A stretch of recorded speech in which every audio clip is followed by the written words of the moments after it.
تمہارے یہاں گاؤں میں دستور ہوگا، ہمارے شہروں میں دستور ہے، جب لڑکا پہلی رات لڑکی کے پاس جاتا ہے، اللہ اکبر، کوئی کہتا ہے پہلی مرتبہ چہرہ دیکھے گا، منہ دکھائی میں کیا دے گا، کوئی کہتا انگوٹھی بنا رکھی ہے، کوئی کہتا میں لاکٹ بنا رکھا ہے، کوئی کہتا میں ہاتھ میں 5,000 رکھوں گا، یا تو نظام الٹ ہے، معاملہ الٹ ہے۔ میرا نبی دولہا بلکہ پہلی رات سیدہ خدیجہ الکبریٰ کے حجرے میں گئے، اللہ اکبر، میرے نبی اندر داخل ہوئے، سیدہ خدیجہ الکبریٰ نے قدموں کی آہٹ سے پہچان لیا، گھونگھٹ میں کہنے لگی، سونے جہاں کھڑے ہو وہیں کھڑے رہیے، اپنے تکیے کے نیچے ہاتھ ڈالا، 40,000 درہم اٹھائے، حضور کے قدموں پہ لا کے رکھ کے رونے لگ گئی، کہنے لگی کملی والے، اب گھر میں یہی کچھ بچا تھا جو آج میں نے تیری جوتیوں پہ قربان کر دیا ہے۔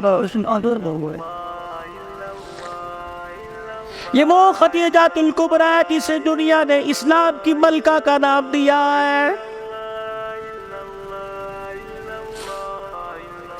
اسی کی بیٹی سیدہ فاطمہ الزہرا رضی اللہ تعالی عنہ، کائنات کے اندر بڑے بڑے جوڑے آئے ہیں، لیکن اللہ کی قسم فاطمہ علی سے بڑھ کے جوڑا کوئی نہیں آیا ہے۔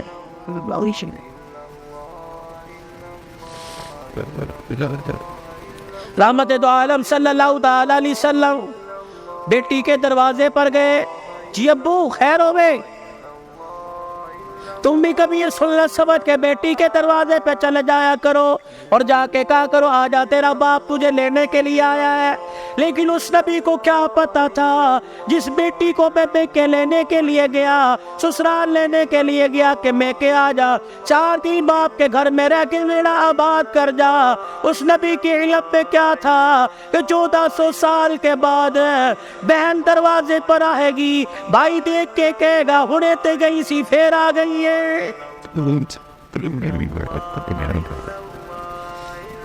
کتنی بہنوں کو روتے دیکھا، بھائیوں کو پھول کر کے کہتی ہیں ابا جی نے مرل تو بات ایک مرتبہ بھی تو نے بلانے کا فون نہیں کیا ہے۔ اور لوگوں چھٹیوں میں بہن کو بلا لیا کرو، عید تہوار میں بہن کو بلا لیا کرو، رب ذوالجلال کی قسم ہے تمہارے گھر میں آ کے بہن کھائے گی، پروردگار عالم بہن کے کھانے کی برکت سے اللہ تیرے رزق میں اضافہ فرمائے گا۔ ماں باپ کو کھلانے سے، بہن بھائیوں کو کھلانے سے اللہ کی قسم گھر کے اندر برکت آیا کرتی ہے، بے برکتی نہیں ہوا کرتی، گھر کے اندر رزق میں عزت میں اضافہ ہوا کرتا ہے۔ اے فاطمہ آجا، بہت دن ہو گئے 4 دن باپ کے گھر رہا، اللہ اکبر، تیرا باپ تیری جدائی برداشت نہیں کرتا۔ سیدہ فاطمہ نے ابو جان کا ہاتھ پکڑا، رحمت والے نبی صلی اللہ تعالی علیہ وسلم کا ہاتھ پکڑا، اندر لے گئی، کہنے لگی ابا جان جانے کو تیار ہوں، لیکن مجھے ایک بات بتلاؤ، جب آپ نے مجھے اپنے گھر سے علی کے ساتھ رخصت کیا تھا، میرا سر اپنے سینے پہ رکھ کے کہا تھا بیٹی اب تیرے پر میرا اختیار نہیں چلے گا، اب تیرے پر علی کا اختیار چلے گا، آج کے بعد تو میری مرضی کی مالک نہیں، علی کی مرضی کی مالک ہے۔ وہ کہے گا اٹھ جا تو اٹھ جائیو، وہ کہے گا بیٹھ جا تو بیٹھ جانا۔ ابا جان آپ نے کہا تھا کہ جی ابا جانے کو تیار ہوں، لیکن علی گھر میں کوئی نہیں، میں نے نہیں پوچھا تھا کہ علی ابا لینے آ جائے تو تیری بغیر اجازت کے جا سکتی ہوں کہ نہیں، ابا بیٹھ جائیو، اگر علی کہہ دیں گے چلی جا چلی جاؤں گی، اگر منع کر دیا تو میرے ابا جان آپ ناراض نہ ہونا۔ لاؤ ایسی زندگی جس کو تم دلہن بنا کے، جس کو تم 10 سونا چڑھا کے گھر لے کے آئے ہو، چھوٹی اٹھا کے کھڑی ہوگی، زبان درازی کرے گی، کہے گی اچھا ماں باپ کے گھر میں جانے کے لیے تیرے سے پوچھنا پڑے گا۔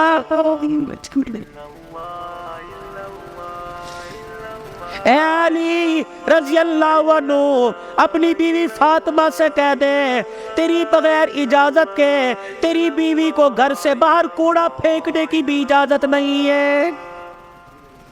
سامنے خالد بن ولید رضی اللہ تعالیٰ عنہ کا مکان تھا. اے علی تیری بغیر اجازت کے تیری بیوی فاطمہ کو سامنے دروازے میں کھڑے ہو کر خالد بن ولید رضی اللہ عنہ کی بیوی سے بات کرنے کی بھی اجازت نہیں ہے.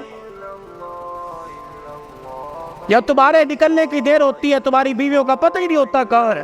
کبھی کہیں بیٹھ کے تعویذ لا رہی ہے, کہیں فیصلہ آباد دوڑی ہوئی ہے, کبھی کسی کے ساتھ سارے میرے بھائی نے, کبھی کسی کے موٹر سائیکل پہ جا رہی ہے, کبھی کہیں. یہ بھائی تو لیٹ ہو گئے, اصل بھائیوں کو بھائی نہیں سمجھتی, محلے داروں کو بھائی سمجھے بیٹھی ہے.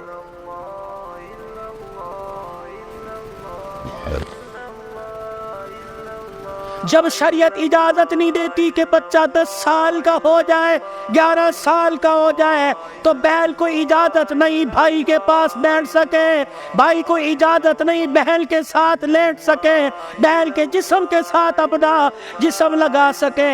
جب 11 سال کا بھائی بیل کے ساتھ جسم نہیں لگا سکتا تو تجھے محلے دار کے موٹر سائیکل پہ بیٹھ کے شہر جانے کی اجازت کس نے دی ہے؟ مولانا بشیر صاحب صحیح کہہ رہا ہوں؟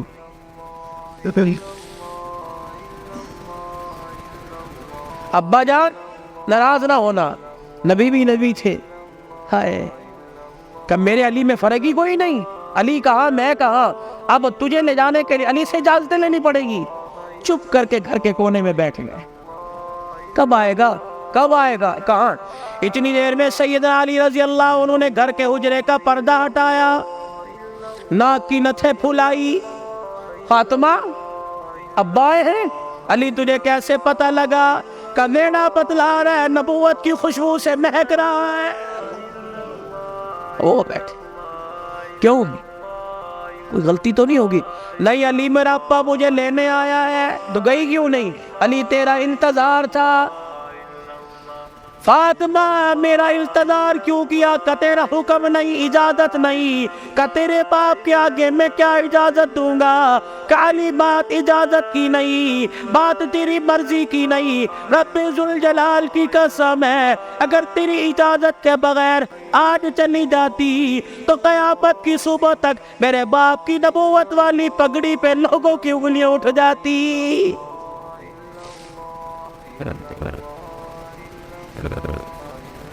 اگر یہ میرا پیغام بہنوں تک جا رہا ہے, بیٹیوں تک جا رہا ہے, خدا کے واسطے لڑنے سے پہلے سوچ لینا میرے باپ کی بالوں کی سفیدی رل جائے گی.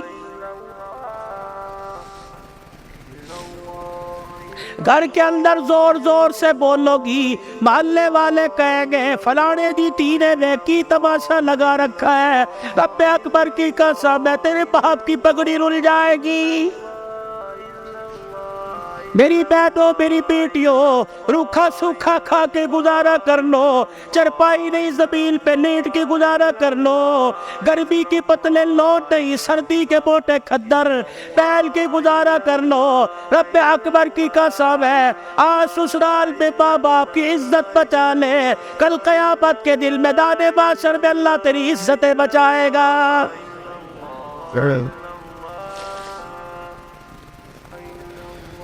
علی رضی اللہ تعالیٰ عنہ کہنے لگے جلدی جا. علی جاؤں گی صحیح لیکن جانے کا انداز کچھ اور ہوگا کیا؟ پایا کہ میرا پردہ آسمان کے ستاروں سے بھی ہو جائے. تو پھر ایسی گود کے اندر حسین نہ آتا تو کون آتا؟